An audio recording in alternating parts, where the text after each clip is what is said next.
किसान भाइयों, अगर आप काली सरसों की बुआई करना चाहते हैं तो काली सरसों की जो मैंने वैरायटी शामिल की है काफ़ी अच्छी वैरायटी है।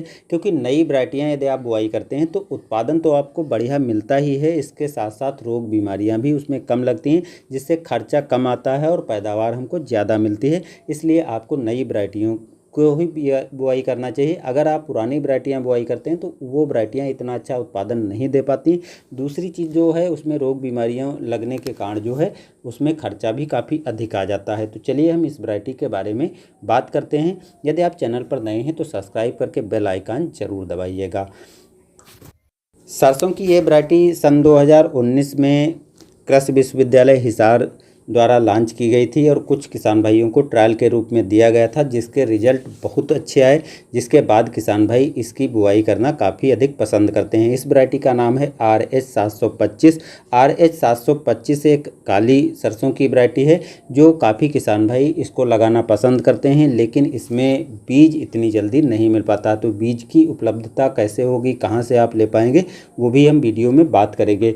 पहले हम बात करते हैं बिजाई के समय की, क्योंकि इसकी बिजाई यदि आप टाइम पर करते हैं तभी आपको इससे अच्छा उत्पादन मिलेगा। किसी भी वैरायटी को यदि आप लेट बुआई करते हैं तो उत्पादन कम हो जाता है और दूसरी भी अगली फसल भी वो लेट हो जाती है, जिससे अगली फसल पर भी प्रभाव पड़ता है।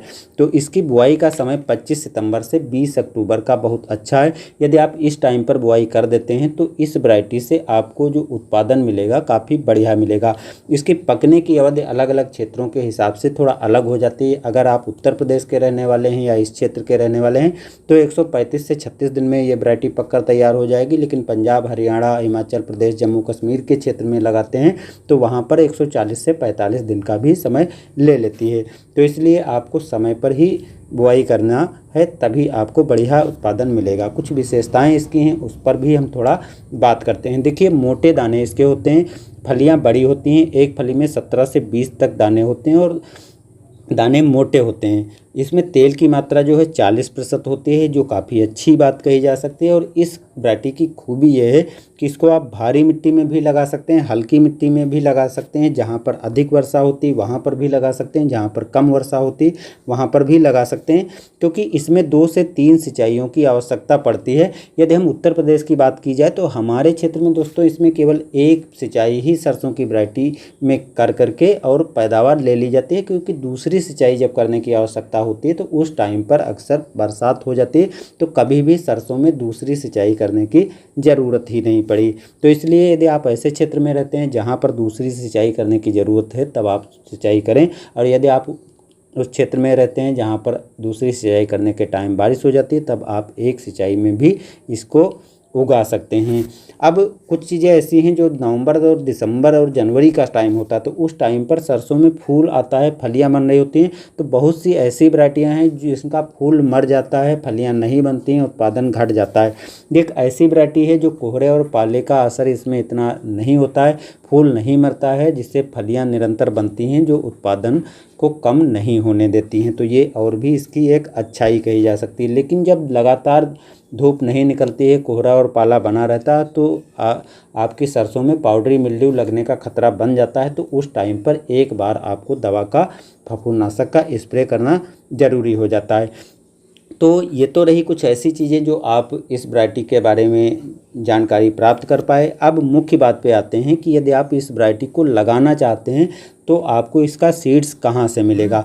देखिए दोस्तों, बहुत सी कंपनियों को विश्वविद्यालय सीड्स देते हैं जिससे उपलब्धता आसानी से हो पाए, लेकिन उसी के साथ साथ स्कैम भी चलता है। तो नई वैरायटियों में हमें ये नहीं पता चलता है कौन सी वैरायटी का सीड्स कौन सी कंपनी ओरिजिनल उपलब्ध करा रही है और कौन सी डुप्लीकेसी कर रही है।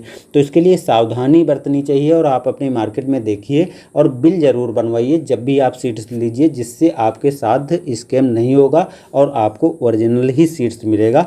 बाकी यदि आपको डाउट है मार्केट में तो आप इफ़को बाज़ार में, यदि पिछले साल तो उपलब्ध था, इस साल उपलब्ध होगा, तो वहाँ से ले सकते हैं। और यदि आपको वहाँ पर नहीं मिलता है तो कृषि विश्वविद्यालय हरियाणा हिसार में जा कर के वहाँ से सीड्स ले सकते हैं। तो किसी तरह का मिलावट वाला चक्कर भी नहीं रहेगा। और सीड्स जो है वो अलग अलग कंपनियों के द्वारा उपलब्ध कराया जाता है, जिसके कारण इसका प्राइस अलग हो जाता है। देखिए, इसका सीड्स आपको प्रति किलो 300 रुपये से 400 रुपये के बीच में मिलेगा। तो ज़्यादा सीड्स लगता नहीं, 1 एकड़ में मात्र 1 किलोग्राम सीड्स की आवश्यकता है। तो यदि आप 1 एकड़ में लगाना चाहते हैं तो 1 किलो सीड्स काफ़ी है। अगर आप 1 हेक्टेयर में लगाना चाहते हैं तो 2.5 किलोग्राम सीड्स काफ़ी है। अधिक सीड्स की बुआई कर देंगे तो पौधे पास पास हो जाएंगे, जो बरसात के हो जाती है उस टाइम पर दिक्कत करेंगे, या कोहरा और पाला लंबे समय तक पड़ता है तो उस टाइम पर आपको दिक्कत होगी, रोग बीमारी लगने का खतरा बन जाएगा। तो अच्छी पैदावार के लिए आप इस वैरायटी को सेलेक्ट कर सकते हैं। लेकिन किसी कारण से ये वैरायटी नहीं मिल पाती है, तब आपके पास दूसरे विकल्प हैं, उनकी जानकारी भी हम जल्दी लेकर आने वाले हैं। तो चैनल पर बने रहने के लिए सब्सक्राइब कर लीजिए। मिलते हैं नेक्स्ट वीडियो में। धन्यवाद।